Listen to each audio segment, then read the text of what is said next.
Días atrás, ¿sí? Hará, qué sé yo, una semana y pico, ¿sí? A lo sumo, apareció el expresidente Mauricio Macri en La Boca, ¿sí? En su, digamos, lecho, obviamente para decirlo así, con la intención de relanzar el PRO, ¿sí? Por eso, gente, días atrás, ¿sí? Más o menos. Y esa reaparición consistió en relanzar su banca. No sé, no sé si no es para las elecciones de medio término del año que viene o para seguir en sintonía con el gobierno. Porque si de cambio hablamos, hay que tener en cuenta que la Libertad Avanza y Juntos por el Cambio persiguen el mismo fin, ¿sí? Que es enterrar para siempre el populismo kirchnerista. Pero gente, te decía que hay medio un intrínculis allí porque se decía de que Macri descartaba un acuerdo formal con Milei y que su banca se iba a relanzar para ir por las suyas, obviamente, a futuras elecciones. En principio, sí, lo que sería la elección del año que viene, que es la elección de medio término.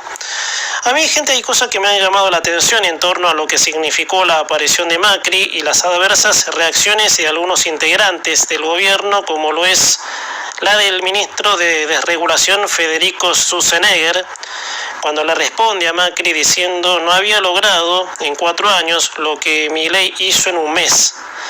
Claro, ¿no? ¿Cuál es la cuestión acá? De que Milei recortó el 70% del presupuesto nacional, cosa que enderezó un poco el camino para poder proceder con lo que seguía. Y Macri tuvo otro formato, como lo fue el famoso gradualismo, que terminó con el reloj contado antes de que estalle la crisis en el año 2018. A mi entender se debería entender, para clarificar los tantos, en un desafío a punto caramelo para hacerle frente a una cultura de más de 100 años de atraso. Se debería entender que Macri posee de una transparencia que en algunas cosas no tiene Milei. Eso, por supuesto, no tiene que caber dudas. ¿Y por qué digo esto? Porque Milei no tiene tolerancia a lo que se critica de él. Que la crítica de Macri sobre su entorno fue muy acertada. Porque Milei tiene a gente, ¿sí? Que no la pegan todo. Por ejemplo, gente, está el rollo entre su hermana Karina Milei, que es la que poco menos se cargó la presidencia.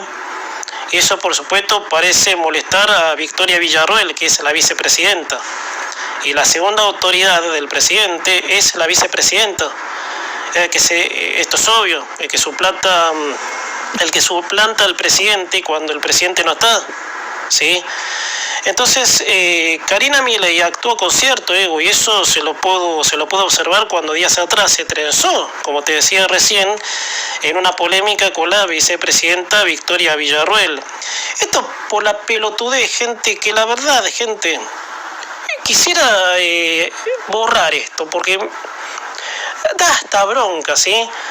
Pensar de que un campeonato de fútbol haya traído quilombos en el gobierno, gente, ¿sí? Por eso, gente, generalizando, ¿sí? Y esto también lo entrelazo un poco con lo de Fernández, de por qué el país tiene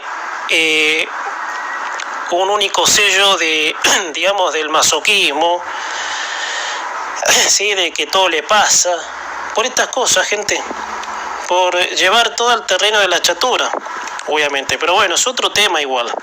Pero si nos ponemos a juntar, yo creo que todas las caras, obviamente, de las cosas que le pasan al país, gente, son por culpa de estas pelotudeces, ¿no? Que hasta me animaría a obviar, gente, pero bueno, ya está. Por los cánticos de Francia, ¿sí? Ese campeonato de América, gente, del cual salimos campeones, que quedó empañado por esto, pero bueno, ya está, dejémoslo. Pero el entorno de Milei, gente, tiene cosas poco claras en algunas cosas, en algunas cosas de relevancias. Si me apuran lo del cepo, gente, todavía no encuentro la razón del por qué no lo levantan. Y acá voy un poco en dirección contraria con Schwarzenegger, diciendo que Milei logró mucho en un mes, sí. Y como dije, hizo un ajuste fuerte al presupuesto nacional, pero Caputo no levantó el cepo. Guillermo Francos, que es el jefe de gabinete, había dicho que el cepo lo va a levantar cuando la economía crezca. a mi entender, una incoherencia, pero bueno. En los primeros días de la gestión de Macri, Alfonso Prat ahí lo levantó, diciendo, con solo decir, encarar una cámara de televisión y decir, señores, no hay más cepo, listo, o sea, solo anunciar de que no hay más cepo. Esto es un abstracto en realidad, es una prohibición de que no puedan comprar o salir dólares del país. Entonces yo no sé por qué no pueden resolver esto, y lo hemos dicho fines de semana pasado sobre con esta metáfora que yo puse del huevo y la gallina, que en vez de ser más prácticos, la discusión es si es el huevo y la gallina, muchachos. Yo creo de que hay cosas que hay que resolver, pero bueno, creo que ahí estamos. No sé si ahí estamos, Yo creo que hay mucho pedo, disculpen la expresión, en ciertas cuestiones. Gente, otro de los temas, ¿sí?, de la semana es, el tema Maduro, obviamente, que después de aquella elección del fraude. Hablando de esto, gente, hoy se da a conocer un dato, después voy a ampliar un poco sobre esto, de que Maduro va a reconocer el propio fraude, gente, mira vos, No tienen paz los dictadores, no tienen paz, Bueno, gente, semanas atrás, también días atrás, esta semana mejor dicho, ¿sí?, Maduro le dio de baja su WhatsApp, mostrando su teléfono móvil a través de la cámara, diciendo de que él se siente en paz, liberándose del WhatsApp. Lo mismo hizo y hoy se da a conocer de que va a bloquear Twitter, obviamente. Por eso, gente, y acá entra una discusión, gente, voy a ir rápido, sí, porque ya estoy llegando a las 20, me quedan 3 minutos, sobre el socialismo y la tecnología, ¿sí? El mundo ha transitado por 2 sistemas puntuales, claro, ambos con innumerables políticas, pero eso no ha dejado de marcar las evidencias de un sistema y del otro, lo cual nos podemos dar cuenta, ¿sí?, cuando estamos inmersos en el socialismo, ¿sí?, por más que haya cientos de políticas para disfrazarlo. No caben dudas de que Venezuela, con su incansable dictador, están en el fondo del mar totalmente porque el socialismo chavista la arruinó por completo. La particularidad que se dio, ¿sí?, cuando ese psicópata de Maduro arremetió contra la red social WhatsApp, diciendo que soy libre, estoy en paz, desactivando delante de las cámaras su teléfono móvil, ¿sí?, la aplicación de esa red social, cuya misma no es posible con el socialismo. A ver, si nos ponemos a detallar con firmeza, la verdad lo felicito. Sí, y usted me dirá, es bueno lo que hizo, sí, de liberarse de algo que produce el capitalismo por el simple hecho de no merecerlo. Este señor no merece tener teléfono móvil, WhatsApp, porque su modelo socialista no lo produce.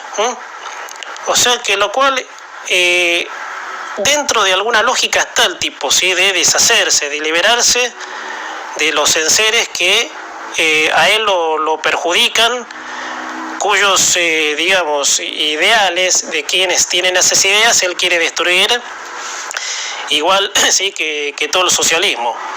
Está bien, perfecto, ¿sí? Él no merece tener ningún socialista, por supuesto, porque las prédicas del socialismo, y esto lo he dicho millones de veces en este programa hasta el cansancio, ningún socialista predica el socialismo, ¿sí?, en la condición que genera en sí el socialismo. Si no están luciendo joyas de oro como la ladrona de la nación, acá en Argentina, Cristina de Kirchner, si no están con Audis, relojes de oro, billutería cara, como todos estos parásitos de la izquierda, ¿sí?, que la política encontraron el yeite para llenarse los bolsillos, mientras la sociedad es víctima de lo que se le predica, cuya fragilidad social que tiene un gen, ¿sí?, y esto por supuesto me remito a la idea de la personalidad nacional, de seguir creyendo discursos y que en definitiva terminan siendo sistema y cultura, gente, que yo creo que cuando un sistema, digamos, que genera pobreza, miseria, un sistema que mata gente, porque el socialismo está probado, obviamente, luego de que evolucionara el Estado de Derecho. El socialismo es un sistema que mató gente de hambre, de sed, de calor, de frío, incluso haciendo, digamos, cargándose, sacrificando gente que no pensaba como ellos. Entonces, gente, más allá de esta boludez de Maduro, que es un psicópata, un enfermo, está bien. El tipo está bien lo que hizo de desactivar. Ahora, ¿sabes qué te falta, flaco? Devolver el teléfono celular. Porque el teléfono celular, ninguna red, nada, ¿sí?, de lo que sea moderno en base a lo material lo produjo el socialismo. Así que es bien lo que hiciste. La verdad, Maduro, ahí la acertaste. Y el que quiera optar por, digamos, dejar esa locura, bueno, tendrá que hacer el pensamiento, tomar la decisión de irse de ese infierno. Gente, pasó un minuto. ¿Qué esperaba el gobierno del catolicismo? Bueno, gente, esta semana se conmemoró, mejor dicho, se hizo, ¿sí?, lo que es la tradicional fiesta de San Cayetano, ¿sí? Bueno, sí, como es el símbolo de la religión católica, sí, como siempre, donde muchos fieles, sí, del santo, sí, del patrono del trabajo se reúnen. Bueno, sí, que es el día, como te decía, de San Cayetano, que todos los años se realizan misas y pedidos por fieles de la religión católica. Bueno, te decía, San Cayetano es el patrono del trabajo. Pero una vez más, gente, ¿sí?, la política peronista infiere en ese ámbito de fe. Pero no es extraño, porque el peronismo y el catolicismo se entienden mucho en muchas cosas. Para simplificar en un ejemplo fuerte, no hay más que escucharlo y verlo al Papa, gente. Yo creo que esa definición, sí, de la figura máxima, sí, de este ámbito de fe, sí, para muchos que lo siguen, no hay más que ver, sí, los dichos de Bergoglio en su momento, cuando dijo que la riqueza era el estiércol del diablo. Siempre ponemos este ejemplo porque eso define todo, gente. Al ser él la máxima autoridad, obviamente, su palabra, por supuesto, vale oro, para decirlo así. Bueno, en esas misas y reuniones han participado piqueteros, estuvieron los de la CGT, esto fue el día, creo que miércoles, obviamente, y algunos otros de otras hordas peronistas, a lo que desde el gobierno, precisamente de parte del vocero Adorni, han repudiado esa actitud. Manuel Adorni dijo: lamentamos que una fecha religiosa esté encabezada por figuras políticas. Agregó también: muchas de esas figuras son responsables del desastre que heredó el gobierno. Eso, por supuesto, no hay más que ver, ¿sí?, de hacer historia, ¿sí?, de lo que son las hordas peronistas, obviamente, que son los que colaboran desestabilizando, ¿sí?, como los Moyanos, ¿sí?, que son los que tuvieron, gente, realmente una cosa no increíble, gente. Yo creo que para decir que es increíble hay que curarse de espanto en este país por ver ciertas cosas, ¿no? Repito la pregunta entonces del título: ¿qué esperaba el gobierno del catolicismo, no? Si ambos ámbitos, tanto el ámbito peronista como el ámbito católico, tienen una prédica casi a la perfección del pobrismo bergogliano. Y acá quiero hacer la salvedad, ¿no?, porque mucha gente se aferra, ¿sí?, a esta corriente de fe, por llamarla así, y sé que muchos pueden sentirse ofendidos, y yo los respeto a todos esos fieles católicos, ¿no? Los respeto, ¿sí? No me meto en lo que piensan, cada uno puede creer en Dios como le parece que es, obviamente, ¿sí? Yo los respeto, pero hay que desenmascarar actitudes y objetivos. El apoyo de la Iglesia al peronismo no es de ahora, gente. Esto, ¿sí?, es histórico, obviamente, no es de ahora, ¿sí? Ahora que haya algún barabucón, como el Monseñor Cuervas, obviamente, para decirlo así, obviamente, como le decía, que haya un bravucón, obviamente, y que el Papa haya profundizado la relación con los Kirchner, es otra cosa, eso dejémoslo, obviamente, pero la Iglesia fue parte del puntapié inicial del peronismo. Cuando la banca a mediados de la década del 40 buscaba el poder, y que finalmente en 1946 Perón se convierte en presidente. O sea, la Iglesia salió con Perón. tal vez coincidiendo esta con las políticas sociales que se iban a aplicar, hay que recurrir a la historia si muchos no saben por qué la Iglesia tomó posición a favor de Perón. ¿Sí? Cualquiera ¿sí? que quiera googlear, hoy en día hay mucho acceso a esas informaciones, ¿no? de esa época remota, de cómo Perón consiguió poder, que no solamente fue con la Iglesia, sino con la construcción del sindicalismo. Por eso hay que recurrir a la historia, obviamente, si muchos no saben por qué la Iglesia toma posición a favor de Perón. Si vemos de arriba el sistema peronista, el mismo necesita pobres, gente, para las prédicas de los discursos sociales. Como te decía, la Iglesia siempre condenó al rico material, dicho por el Papa, gente, poco menos que catalogándolo como ambicioso avaro, como el estiércol del diablo, obviamente lo más bergogliano, ¿sí? que se me ocurre, más allá de la descripción simbólica, obviamente, de este ámbito, por supuesto, y del peronismo. Sí, que ser ambicioso, que perseguir proyectos grandes era un pecado poco menos que mortal. A ver, aclaremos, y acá quiero que me escuchen. El rico condenado es el que hizo su riqueza lícitamente, pero esos como Eve de Bonafini, Estela de Carlotto, la emperatriz Cristina Kirchner y sus secuaces, no. Esos son disfrazados de justicieros sociales a los que el Papa siempre recibió con una sonrisa de oreja a oreja. Por eso, señores, no me vengan, ¿sí? como el señor Cuervas y todos de esta calaña, no me vengan con versos a mí, del pobrismo.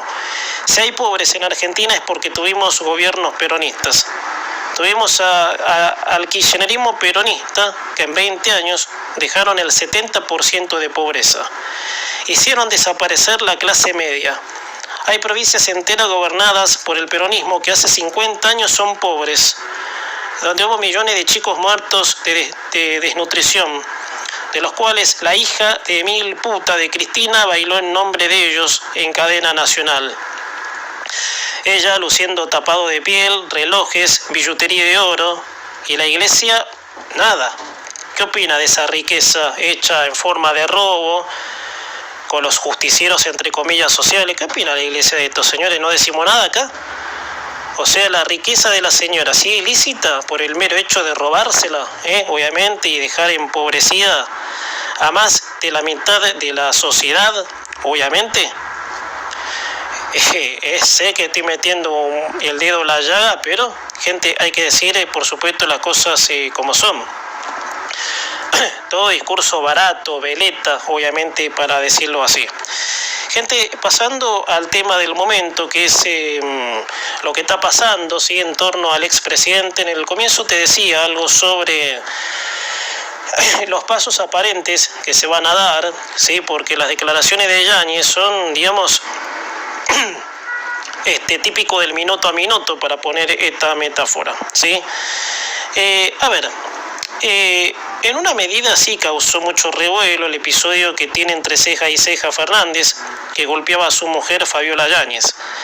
Bueno, te decía, el juez Ercolini interviene, hay denuncias radicadas, hay chats, hay declaraciones de la propia Yáñez. Ayer en TN, desde Madrid, por supuesto en Zoom, dio una entrevista, bueno, detallando ¿sí? la relación, de lo cual ella se quiebra al recordar, ¿sí? de las cosas que le decía el expresidente, bueno, poco menos que culpándola de que él, perdió la presidencia por culpa de ella. Bueno, o sea que él la trabajaba con la culpa, que es lo que hace todo el violento, ¿sí? Digamos, en este contexto de violencia contra la mujer, que para mí es violencia, obviamente, violencia contra una persona, que también puede existir en otros ámbitos, pero bueno, no me quiero ampliar esta vez, sino esta relación conyugal, para llamarla así, de que el hombre golpea, maltrata física, verbalmente a una mujer. El violento, digamos, conyugal, en este caso el marido, siempre trabaja a su víctima con la culpa. Vieron que Fernández, en uno de los chats, le había dicho en una conversación, ¿sí? de que no puede respirar, que se calme, obviamente. Luego de propinarle la paliza, decía, no puedo respirar, de que por culpa tuya me va como me va, obviamente, siendo un poco menos que un manipulador el tipo, obviamente. Por eso, gente, pero yendo al caso, no hay nada de qué sorprenderse acá, cuando hablamos de una manada de la cual integra el mismísimo Alberto Fernández, ¿sí? Que es identificada a base de violencia, de prepauteo, de autoritarismo. Todo el peronismo es así, y por qué no suponer y afirmar de que los senos familiares de peronistas no pudiera haber casos de violencia. Por eso, esto es un costado más de una manada que su único sello es la violencia. O sea, violenta en todo sentido, ni que hablar dentro de las arcas públicas, que es de donde más se empoderan y creen que se pueden llevar todo puesto. En particular hablando de Alberto Fernández, que es el protagonista de toda esta historia, el tipo siempre fue un violento. Gente, hay casos, obviamente, que son allegados a esto. Fernández, que puso esa cara de buenito, mosquito muerto, la puso porque fue puesto por su jefa, ¿sí? Como candidato a presidente en el año 2019, en la famosa fórmula Fernández-Fernández, poniéndose la cara de moderado cuando en el fondo se propuso a vengar la salida del kirchnerismo en diciembre de 2015, haciéndose eco del plan que tenía su jefa hasta amenazar jueces en plena campaña. Gente, esto nadie lo puede obviar porque pasó. Él le llegó a decir a los jueces en campaña, los jueces que persiguieron a Cristina van a tener que dar explicaciones, cosa de un violento verbal en principio. Muchos se deben acordar de esa amenazante campaña con un Fernández vendiendo el buzón de moderado, como te decía, que lo peor de todo, gente, y esto es, y parte ayer lo hablábamos con Ricardo Bazar, digamos, cultural de la Argentina. Sí, porque sabiendo que el tipo era un violento, la gente lo votó, obviamente, ¿sí? La gente votó un violento. Entonces, gente, lo peor de todo es que gran parte de la sociedad lo votó, creyendo semejante guasada. Y así volvió el populismo, que cuyas ruinas, y mi amigo Carlitos Mira, mi colega, dijo una gran verdad con todo esto, ¿sí? En su ciclo de la radio colega que él conduce. De que todavía hay que ver si se arregla este desastre. Bueno, con la salvedad de defectos minuciosos del gobierno, que si la cosa se arregla, se van a pulir. El karma de la Argentina es cultural. La gente votó a un violento sabiendo que lo era, y bueno, hay que profundizar mucho, como te decía recién, y ayer incluso lo decíamos, en la personalidad nacional cultural para poder dar con ese gen de poco menos que un país masoquista. Gente, y con esto redondeo, que ya son las 20, ¿sí? De las actitudes, hablando del expresidente, siguiendo la campaña de 2019. No sé si ustedes se acuerdan de aquel episodio del bar, donde Fernández agredió físicamente a un hombre mayor. Bueno, no recuerdo dónde en este momento, pero patente me acuerdo del episodio. El tipo estaba totalmente sacado. Si mal no recuerdo, la discusión se originó porque ese hombre se acercó a cuestionarle algo y Fernández, mejor dicho, se acercó a cuestionarle algo al expresidente y reaccionó muy violentamente, como digamos arengándolo a pelear. Entonces, gente, a ver, teniendo todo eso a la vista, la gente lo votó. Entonces, gente, más allá de Fabiola, como te decía, ¿cuál es obviamente la personalidad del gen que identifica a este país como un país masoquista? Gente,